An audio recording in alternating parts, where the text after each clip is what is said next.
Hey there, everyone. It's Gigi Sober Sun.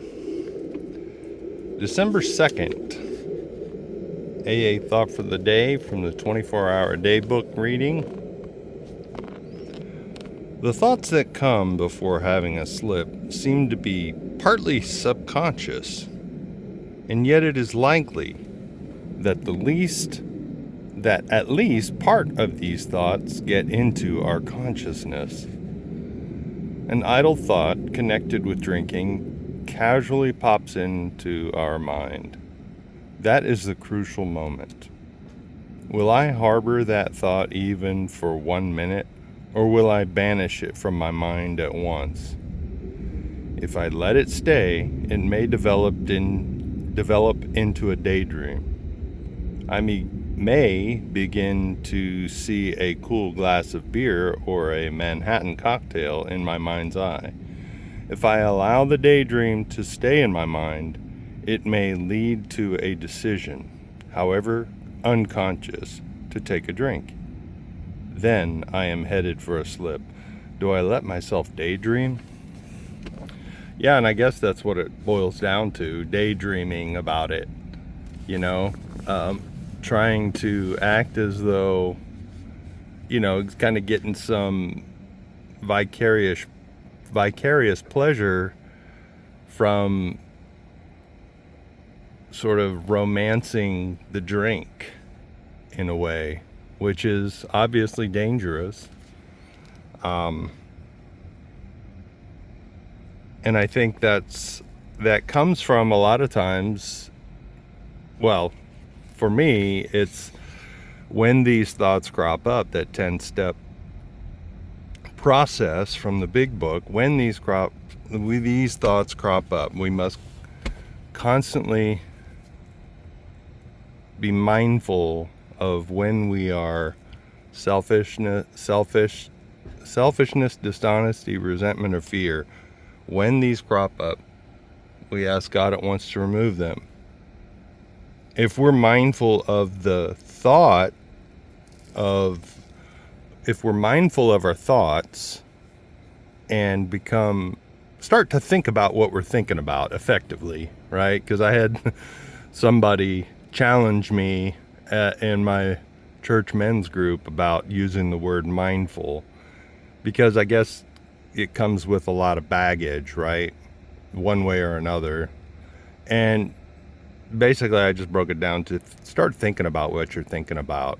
And that comes with intrusive thoughts. It comes with, it accompanies just stinking thinking, as we refer to it in AA. Sometimes I just wake up spring-loaded to the pissed off position. If I allow myself to stay there, well, then eventually I'm going to start romancing a drink, because if I stay in stinking thinking, or I stay spring-loaded to the pissed off position, that's a choice these days for me, right? If I stay in this victim mentality, that's a choice. Sometimes those feelings or those thoughts come at me so fast, though, all I can do is just say, God help. I can't deal with these. I can't deal with this. And that's really what I've come to believe my higher power wants me to do anyway. And it's been my experience that other people have felt the same way, so I'm not alone in this, right? God wants us to turn to Him, right? In my faith tradition, it's Him. So I really need to think about what I'm thinking about. Think about how I'm feeling. Be mindful of how I'm feeling, because how I'm feeling can lead to thoughts grounded in that feeling. Our feelings, I'm learning more and more the longer I'm sober and the more I'm in recovery, that yes, feelings aren't facts, right? If I'm feeling like a victim, it doesn't mean I'm a victim, right? I can be, covered in buttons. And if anybody even walks past me, it hits one of the buttons, right? So this is a metaphor, right? And I could swear they pushed my button on purpose, right? And they didn't even touch it. They just walked by it. And my button was so sensitive, So what AA has taught me is that feelings ain't facts, right? But my feelings can inform me about facts. Feelings are information, just like, you put your hand on a hot stove, you don't notice you're doing it, but immediately you feel like your hand's burning, so you pull it away, and it saves your body from severe burns, right? And maybe even prevent you from getting burned at all. So feelings are information, but feelings ain't facts. I can use feelings to change my outlook. I can use feelings to change something in my environment that needs to be changed. Like right now, my house is pretty cluttered, and it's frustrating me that it's so cluttered. It makes it hard to find things and so on and so forth. But that frustration should motivate me and can motivate me. Or I can just get more and more used to the clutter, right?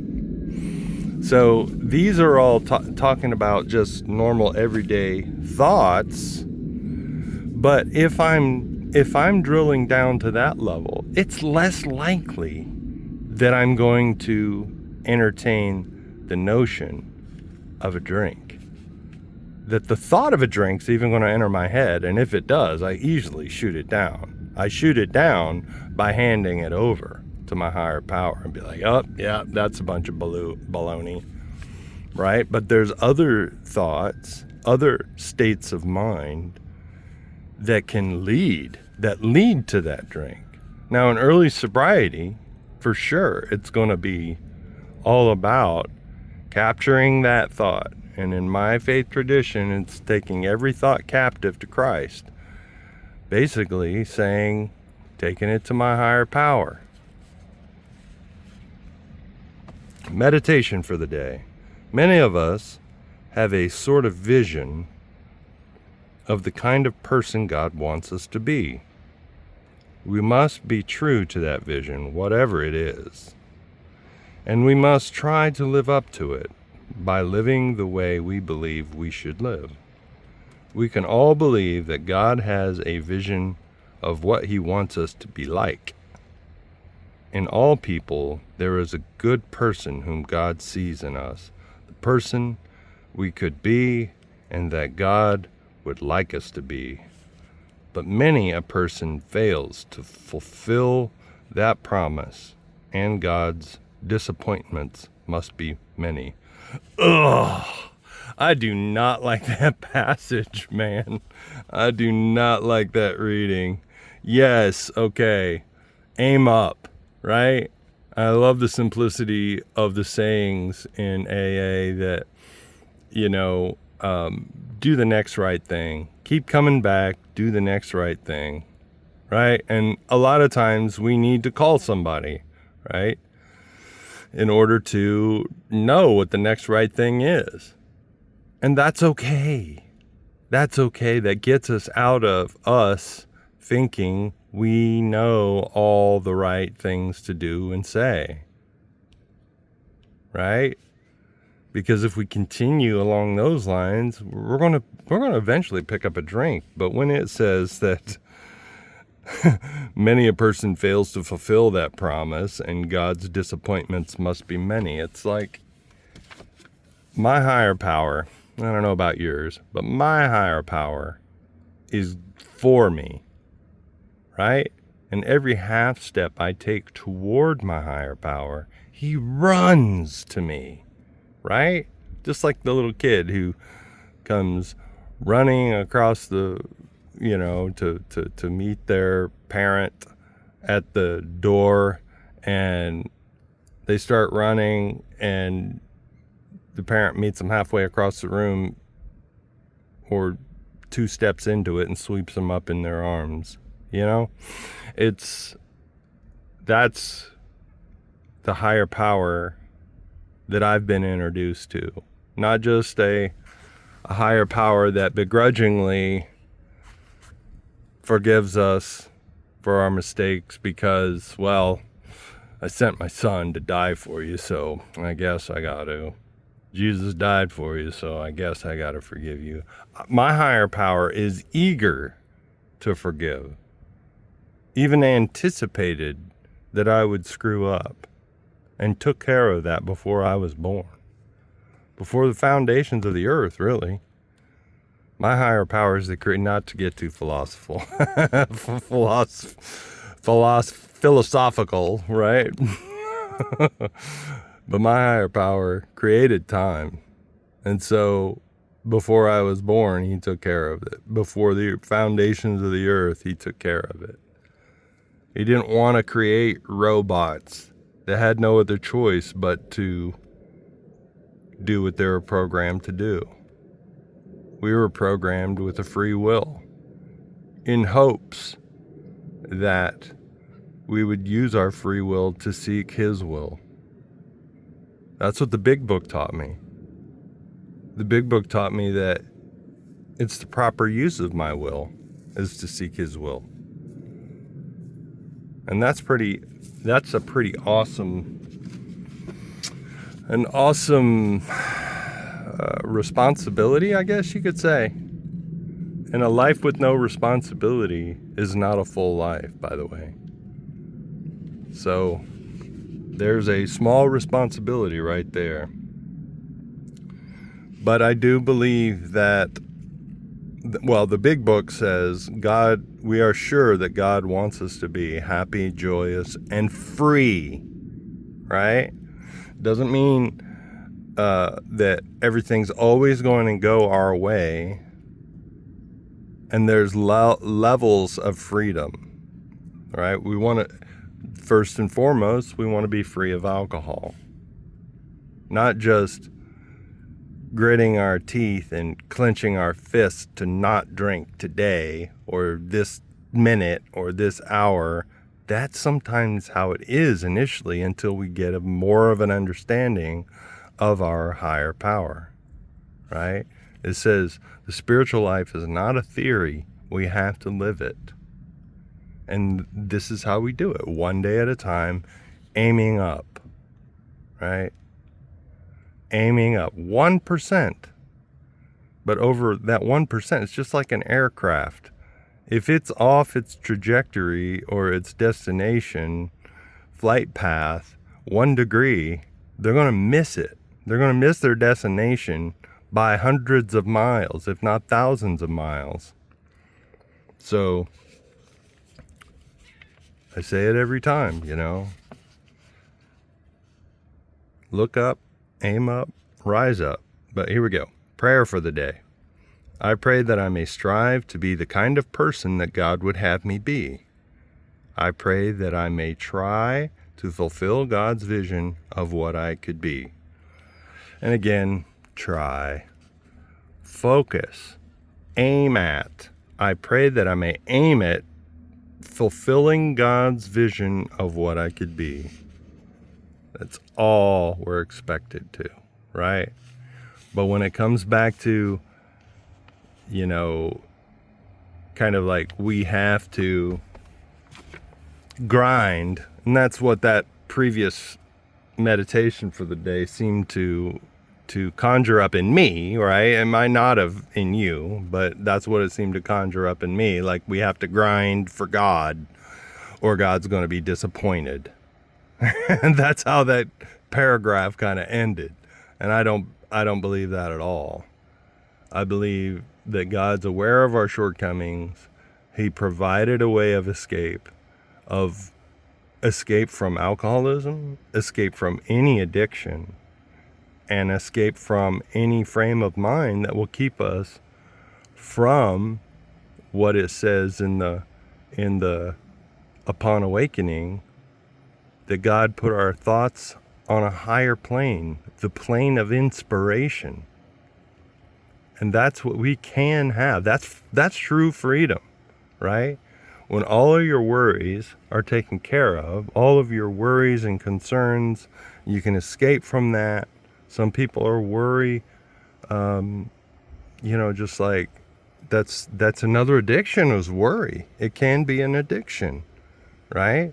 To be in constant fight or flight about what might happen next and how can I be prepared for it. There is that, right? Planning is a present tense activity.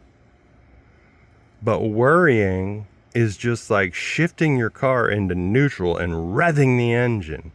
It's going to wear out without very many miles on it. I hope that makes sense. But that is worry. But when we can truly,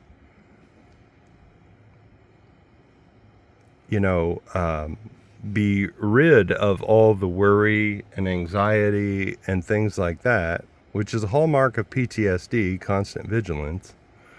There's a difference between mindfulness, setting your mind on things above, as it says in the really big book, or aiming up, setting your mind on aiming up 1% in your life, right? Then constant vigilance. Constant vigilance is a hallmark of post-traumatic stress disorder. Those guys that come back from war, they are used to be at a very high level of readiness. And sometimes if they let their guard down, something would happen, and their emotional Richter scale, for lack of a better term, is pegged at 11. But the scale only goes up to 10. But every time they go back down, boom, something else would happen and run it back up to 11. So it comes back down like a BB sinking in oil. But it goes up immediately. And it's been so long since their BB has sunk down to 1 or 2 that it's stuck. It's stuck up there, right? And that's how we can be as recovering alcoholics as well. Many of us are alcoholics because of past trauma. Not everybody, but many of us, right? But God wants us to be on the plane of inspiration, where all the worries, all the fears, all the anxieties are set aside to where we can experience true freedom and inspiration. That's how things get invented. That's how we move forward technologically. That's how spiritual inspiration happens. And so I know God wants so much for us, right? And as the book says, we believe a man unthinking who says that sobriety is enough. Yes, it's about reconstruction, but it's also about inspiration. Heck, the whole AA program wouldn't have been a thing had it not been for inspiration, spiritual inspiration. Because I do believe the AA program was divinely inspired, right? If everybody was just sitting around white knuckling all the time, it probably wouldn't have lasted.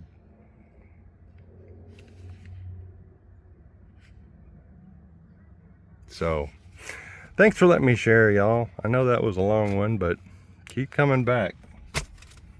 Look up, aim up, rise up. Love you.